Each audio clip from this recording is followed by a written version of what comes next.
শুভ নববর্ষ বন্ধুরা, আশা করি সবাই ভালো আছো এবং সুস্থ আছো। তোমাদের সঙ্গে আজকে একটা বেঙ্গলি বুফে কভার করতে চলেছি, একদম Poila Boishakh special. So stay tune.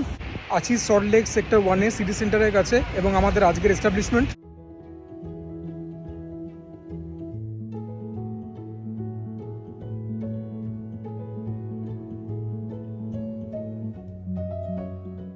তোমাদেরকে খুব ভালোভাবে মেনু দেখিয়ে দিয়েছি, সেখানে তোমরা দাম দেখতে পেয়ে গেছো 1300 প্লাস জিএসটি। সবগুলো আইটেম খেতে পারবো না, আবার একই কথা বলছি, যেগুলো খাবো সেগুলোরই ফিডব্যাক দেবো। বাইরে সকাল থেকে উঠে অনেক কাজ ছিল। প্রথমে তো জিমে গিয়ে ওয়ার্কআউট করা, তারপরে আমাদের বউবাজার শিবের মন্দির ট্রামের ওপরে সেখানে পুজো দিয়ে সেখান থেকে ডাইরেক্ট এখানে আসছি। একটুখানি বাজারও করতে হয়েছে। The ambience is nice. এদের পার্ক স্ট্রিটের যে আউটলেটটা রয়েছে সেখানে আমি আগে গেছিলাম, তোমাদের সঙ্গে সেই ভিডিওটা আমি শেয়ারও করেছি।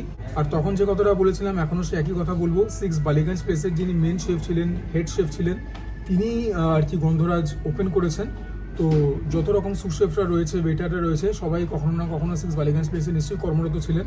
So the standard I believe will be there. আর ব্যাক টু ব্যাক অনেকগুলো পয়লা বৈশাখ তো 6 বালিগঞ্জ প্লেসেই খেয়েছি। তো ভাবলাম আজকে কারণ অন্য কোথাও খেয়ে একটুখানি কি বলবো, পরিবর্তনকে স্বাগত জানাই। স্টার্টারে আমরা পেয়ে গেলাম মুর্শিদাবাদি মুরগি ফ্রাই উইথ স্কিন তৈরি করা হয় 6 বালিগঞ্জ প্লেসে। তো এই আইটেমটা ফাটাফাটি বানায়, দেখা যাক এখানে কীরকম রয়েছে। It's very hot, fingers crossed equally tasty হবে। This one is very good, with skin তৈরি করা, ট্যাঙ্গি রয়েছে, গোলমরিচের ফ্লেভার খুব ভালো রয়েছে। But if my memory serves me right, যেটা 6 বালিগঞ্জ প্লেস সার্ভ করে সেটার নাম বোধহয় মুর্শিদাবাদি গ্রিল চিকেন এরকম কিছু, that is way more tasty. এটাও খুব ভালো খেতে, but that one is even better. চিকেনটা সফট আছে, ময়েস্ট আছে, মুখে দিয়ে কামড়ালে পর ছিবড়ে হচ্ছে না, সুতরাং there is a lot to like. Well seasoned, all in all good. Main course নিয়ে চলে এলাম। তোমরা জানো যে খুব একটা বেশি স্টার্টারের অপশন দেয় না, মানে 6 বালিগঞ্জ প্লেস যখন দেয় না এরাও দেবে না। এটা হচ্ছে কিরণ পোলাও, কাজু বাদাম রয়েছে, ওপরে বেদানা রয়েছে, বাসমতি রাইস দিয়ে তৈরি করা। মাটন তো আনতে হতোই। মাটনের প্রিপারেশনটার নামটা এক্স্যাক্টলি হচ্ছে হান্ডি দাম মাংস। নল্লি পিস না ভরে ভরে দিয়েছে একদম, মানে নল্লি পিস গালোর। আর এখানে চিংড়ি মাছও আমাকে বললো পোলাওয়ের সঙ্গেই খান। গন্ধরাজ ভাপা চিংড়ি, গন্ধরাজ লেবু, গন্ধরাজ লেবুর পাতা, অনেক কিছুই ছিল। প্রথমে তোমাদেরকে রাইসটা একটু এমনি খেয়ে বলি কীরকম। নর্মাল বাঙালি বাড়িতে যে ফ্রাইড রাইসটা হয় একদম সেরকম খেতে। চালগুলো সুসিদ্ধ, well seasoned, the sweetness is restaurant. Paneer কুচি দিয়েছে, এই যে পনিরের কুচি, it's very tasty, very flavourful. এটা খেয়ে কোনো বাঙালি তো নালিশ করবেই না। পোলাওটা হিট। তোমাদেরকে মাটনটা এবার দেখাই। প্রথমে দেখাই মাটনটা কীরকম কুক হয়েছে। The quality of the meat matters a lot. Yeah, it's very well cooked. Oh wow, the reddish pinky hue that I so desire. একটা জিলাটিনাস পিস, নল্লির পিস জিলাটিনাসই হবে। 6 বালিগঞ্জ প্লেসে ইউজুয়ালি কিন্তু এত প্রাপ্তবয়স্ক খাসি দেয় না, ওরা একটুখানি মানে যেগুলোকে বলবো পাঠা সেগুলো দেয়। দেখবে রঙটা এতটা লালচে থাকে না। তো মাটন ইজ সো গুড, প্রিপারেশনটাও ভালো হয়েছে, খুব একটা ঝাল নয় যেরকম আমি পছন্দ করি, because they have to cater to everyone's palate. It is well seasoned. আবারও বলছি, এরকম টাইপের একটা ঘরোয়া মাটনের প্রিপারেশন, কষা ঠিক বলবো না, ঝোলও না, এটা খেয়ে কোনো বাঙালি অখুশি হবে না। লুচি থাকলে ভালো হতো, লুচি দিয়ে মাংসটা ওড়াতাম, লুচি তো নেই, পোলাও দিয়ে খাবো। মাংসটা কিন্তু এই বাঙালির মুখের হাসিকে চওড়া করতে সক্ষম হয়েছে। মাটন দিয়ে let's take a bite. Mutton দিয়ে খেলাম, মাটনের সেভেরিনেস, পোলাওয়ের মিষ্টতা, দুটো ভালো ব্যালেন্স আউট করলো, জমে গেছে। আবারও বলবো, when the mutton is this good and when the protein is cooked this well, more than half the battle is won.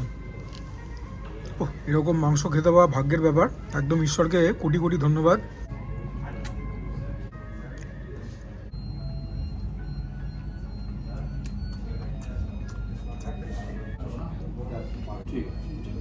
মাংসকে থারোলি ডিভার করবার পরে গন্ধরাজ ভাপা চিংড়ির পালা। এরকম ছোটো সাইজের চিংড়ি দেয় 6 বালিগঞ্জ প্লেস, এখানেও তার ব্যতিক্রম নয়। মাথাটাই বড়, মাছের পোর্শনটা ছোট। আগের ভিডিওতে একজন লিখেছিল যে এগুলো নাকি চিংড়ি নয়, এগুলো নাকি স্ক্যাম্পি।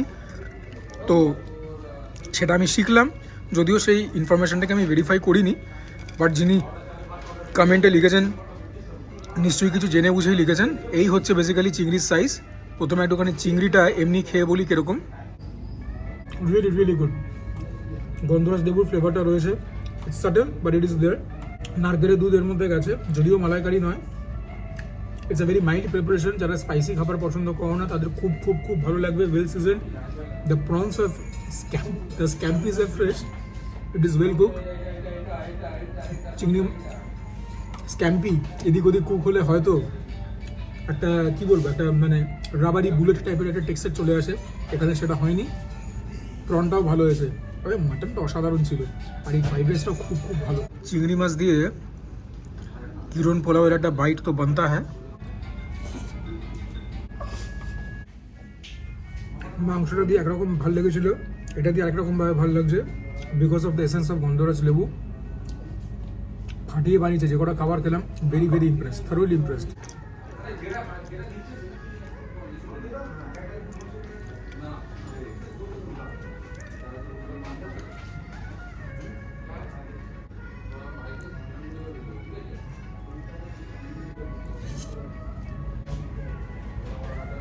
এখানে বেশ খানিকক্ষণ আগে আম পুদিনার শরবতও দিয়ে গেছিলো, এটাও রিপিটেবল।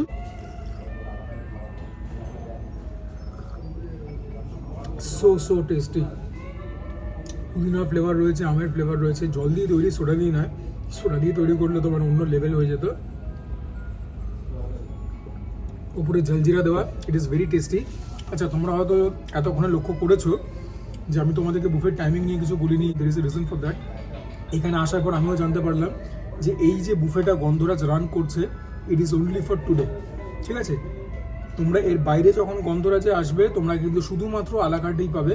সে তোমরা পার্ক স্ট্রিটে আসো, গড়িয়াহাটে বা সল্টলেকে, বুফেটা শুধুমাত্র আজকে রয়েছে। এর পরে বা বাইরে কিন্তু তোমরা এই বুফেটা পাবে না, কেননা বুফে রেস্টুরেন্ট গন্ধরাজ নয়, আলাকার্টেই সার্ভ করে এরা। So that is a little sad, but আমিও জানতাম না। এনিওয়েজ, যেটা বলবার সেটা বললাম। এটা হচ্ছে ঢাকাই কালো ভুনা মুরগি, এরকম টাইপের ড্রামস্টিক টাইপের পিস, লেগ পিস ভরে ভরে রয়েছে। পাবদার ঝালটাকে অসাধারণ দেখতে, খুব ভালো ফ্রেগরেন্স বেরোচ্ছে। পাবদার ঝালটাই প্রথমে খাবো, মানে আমি জাস্ট আর লোভ সামলাতে পারছি না। এটা এত সুন্দর একটা মানে কি বলবো অ্যারোমা এক্সিউট করছে। This looks like a million বাক্স। সর্ষে পোস্ত দিয়েই তৈরি করা, সেটা আমি বুঝতে পারছি। লঙ্কাটা তো নিয়ে নেবই। একদিনে তোমরা সুজয় ক্রনিকালসকে চিনে গেছো। প্রথমে দেখা যাক যে প্রিপারেশনটা কীরকম হয়েছে। আর নর্মাল যে স্টিম রাইস, এটাও কিন্তু দেরাদুন রাইস দিয়ে তৈরি করা। পাবদা মাছটা না মেরেছে একদম মাঠের বাইরে টেনে ছক্কা। এটা তো মাটন থেকেও খেতে ভালো হয়েছে। অল্প ট্যাঙ্কি আছে, ওয়েল সিজেন্ড, ঝাল আছে খুব সামান্য। সর্ষের প্রয়োগটা মারাত্মকভাবে করেছে। সর্ষের থেকে ঝাঁজ পাচ্ছি, but it is not over powering. সর্ষে আবার যদি একটুখানি বাজেভাবে ব্যবহার করা হয়, সেখান থেকে তিক্ততা আসে।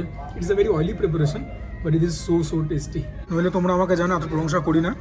মোটামুটি মিডিয়াম সাইজেরই পাবদা দিয়েছে, but nothing to worry about. Every single item is repeatable. This is so good, very very tasty. মাছটা খেলাম একদম ফ্রেশ, একটুখানি বেশি সাতলানো হয়েছে, হ্যাঁ, নইলে পরে ভেতরটা আরেকটুখানি কী বলবো ময়েস্ট থাকতো। তবে ড্রাই হয়ে গেছে সেটাও বলতে পারবো না।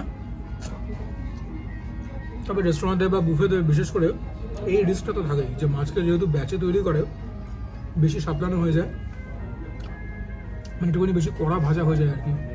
ভেতরের যে একটা ইনহেরেন্ট জুস থাকে, আবার সে কথাটা বলতে হলো, সেই ব্যাপারটা একটুখানি খর্ব হয়। But as a preparation it is absolutely amazing, to die for, literally. This one is so good, ridiculously good. আগেও একদিন বলেছিলাম এই কথাটা রিডিকুলাসলি গুড, একজন বললে কেন এই কথাটাকে একসঙ্গে ব্যবহার করছি, রিডিকুলাসলি গুড একসঙ্গে যায় না। আরে বাবা, এটা হচ্ছে স্ল্যাং ইংলিশ, ঠিক আছে? আমরা বলি না he is so good, he is crazy good, তার মানে কি সে পাগল ভালো? এগুলো বোঝো, এগুলোকে আমি কি এক্সপ্লেনেশন দেবো? কালকে দেখতে সুন্দর, আমরা বলি না oh wow what a hot girl, বা কোনো ছেলে ভালো, কোনো মেয়ে বলে না ও হোয়াট আ হট বয়।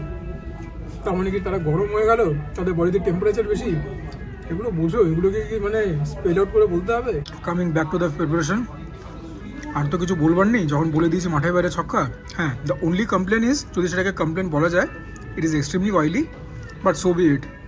একদিন ঠিক আছে, ফাটিয়ে বানিয়েছে ভাই। মাটনটাকে হারিয়ে দিল। ঢাকাই কালা ভুনা মুরগি দিয়ে অল্প ভাত খাই। আইডিয়ালি এটাও হয়তো পোলাও দিয়ে খেলেই বেটার লাগতো, বা যদি লুচি হতো। বারবার লুচি কথা তুলছি, কেন লুচি তো নেই। যেটা আছে সেটা হচ্ছে মোচার কচুরি, সেটা খাবো এরপরে। Yeah, the chicken is so soft. This one also looks absolutely ravishing. It's a very oily preparation once again. দেখি খেয়ে। The chicken is so amazing. সব খাবারই খাচ্ছি বলছি ভালো, যদি ভালো হয় কী করে মন্দ বলি বলো তো। আমার তো মনে হচ্ছে চিকেনটাও মাটন থেকে বেটার হয়েছে, and the mutton is also so good. পাবদাকে হয়তো ছুতে পারিনি, but only by a whisker. চিকেনটাও অসাধারণ হয়েছে, গরম মশলা ফ্লেভারটা যে আসছে না। তবে বাঙালি বাড়িতে ঠিক এরকম টাইপের মাংস হয় না চিকেন, বাট যেটা খাচ্ছি সেটাও একদম বাঙালি টাইপেরই একটা প্রিপারেশন। হ্যাঁ, নর্থ ইন্ডিয়ান কোনো ইনফ্লুয়েন্স নেই, but it is very tasty. আমার খুব আফসোস হচ্ছে যে তোমরা এই বুফেটা ট্রাই আউট করতে পারবে না। দেখো, আমার তো অতটাও রিচ নেই যে আমাকে আগামেরা ইনভাইট করে খাওয়াবে। ইনফ্যাক্ট আমার মনে হয় না গন্ধরা সেরকম কাউকেই করেছে বলে এ যাবৎ। তবে হ্যাঁ, এটা যদি এক্সটেন্ড হতো বুফেটা তাহলে পরে ভালো হতো। এই বুফেটা শুধু আজকের জন্যই ছিল, but the dishes, the item, যে খাবারগুলো খাচ্ছি, সো ডিলিশিয়াস। খুব সুন্দর taste, super duper hit, super duper hit.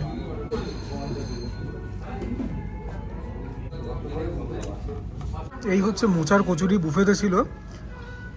একদম গরম নেই, তবে একদম ঠান্ডাও হয়নি, ভেতরে পুর তো রয়েছে 16 আনায়। প্রথমে একটু এমনি খেয়ে দেখি কীরকম। বাই দ্য ওয়ে, এটা খাবার জন্য আলুর দম এনেছি, যেটা কিনা মেনুতে লেখা ছিল না। মেনুতে না লেখা থেকে যদি কিছু দেয়, দ্যাট ইজ অলওয়েজ ওয়েলকাম। কিন্তু ধরো কিছু লেখা রইলো, সেটা পাতে পড়লো না, তখনই যায় মেজাজ গরম হয়ে। ঠিক আছে, মেজাজ গরম না হলেও মেজাজ বিগড়ে তো যায়। এটা হচ্ছে এচরের কোফতা কারি। যাই না এটা কচুরির সঙ্গে যায় কি যায় না, বাট আর কি দিই বা খেতাম। প্রথমে একটুখানি কচুরিটা এমনি খাই। কচুরিটাও ফাটাফাটি খেতে। দেখো, মেন ব্যাপারটা তো পুরটা নোনতা মিষ্টি। মোচার কী বলবো, মানে কোর্সগুলো অল্প অল্প মুখে টের পাচ্ছে। So good, the quality is so good. আবারও বলছি, আই এম হেভিলি রিগ্রেটিং যে তোমাদের সঙ্গে শেয়ার করতে পারছি না, এবং তোমরাও পরে এসে বুফেটা ট্রাই করতে পারবে না, কারণ বুফে তো থাকবে না। বাট হোপফুলি আলাকাটে থেকে তোমরা এই সমস্ত আইটেমগুলো অর্ডার করে খেতে পারবে। That is always an option. প্রথমে একটুখানি আলুর দমটাই খাবো কচুরি দিয়ে। আলুর দম আর কচুরি এই দুটো তো একসঙ্গে যাওয়ারই কথা। আলুর দমটা নোনতা নোনতা, টক টক, ঝাল ঝাল, কচুরি দিয়ে ব্যাপক লাগলো। আলটিমেটলি এচরের কোফতা কারি, ওয়াও, কোফতাগুলো কি নরম দেখো। দেখা যাক কীরকম লাগে। এচরটাকে একদম ভালো করে পিষে দিয়েছে, ভেরি গুড। এরপর ডেজার্টস, এখানে দেখাবার আর কিছু নেই, but the quality has been ridiculously good. আবারও একই কথা বললাম। সম্পূর্ণ ডেজার্টস নিয়ে চলে এলাম। রসমাধুরী, একটা রসের মিষ্টি আর কি, কেশরী মিষ্টি দই। এটা আমার মনে হয় সিক্স ভ্যালি এক্সপ্রেসের মধ্যে খেতে হবে, টক টক অল্প। কাঁচা আমের চাটনি, পাঁপড়, বেকড মিহিদানা। প্রথমে বেকড মিহিদানাটাই খাই। বেকড মিহিদানাটা ভালো হয়েছে, তবে একটু ক্যাটক্যাটে মিষ্টি, মানে এটা কালাকাত টাইপের হয়ে গেছে খেতে। এই হচ্ছে কেশরী মিষ্টি দই। সিক্স ভ্যালি এক্সপ্রেসের মতো নয়, মিষ্টতাটা খুব রেস্টুরেন্ট, তবে টক টক নয়, কেশরের ফ্লেভারটা ভালো মাত্রায় রয়েছে, জবরদস্ত। চাটনিটা খাই। রাধার খেতে আচারই হয়ে গেছে, ভীষণ ভালো। গ্রীষ্মকালে কাঁচা আমের টক, কাঁচা আমের আচার, কাঁচা আমের চাটনি জাস্ট অন্যরকম লাগে খেতে। বিশেষ করে যদি পাঁপড় দিয়ে খাওয়া যায়, অমৃত। লাস্টলি রসমাধুরী, দেখতে অনেকটা ছানার টোস্ট টাইপের, তবে সাদাটে, ভালো। কেশর ইউজ করা হয়েছে, গুড। তবে ডেজার্টসের মধ্যে সবথেকে ভালো লাগলো সারপ্রাইজিংলি দইটা। আর তো দেখাবার কিছু নেই, বিল পেমেন্ট করে বাইরে চলো। এই আমার আজকের বিল, জিএসটি নিয়ে 1365। আশা করি তোমাদের ভিডিওটা ভালো লাগলো। যদি ভালো লাগে তাহলে পরে তো লাইক না করার কোনো কারণ নেই। Please subscribe to this channel. যদি সাবস্ক্রাইব না করো, you guys are doing a disservice. Comment down below, তোমাদের কমেন্ট থেকেই মোটিভেশন এবং ইন্সপিরেশন পাই। Share my content with your friends and family. And for now, this is me Suja signing off. সবাই ভালো থেকো, সুস্থ থেকো, জমিয়ে খাওয়া দাওয়া করো, তার সঙ্গে ওয়ার্কআউট করো, বিকজ কেন করবে না, নতুন বছরও শুরু হয়ে গেল।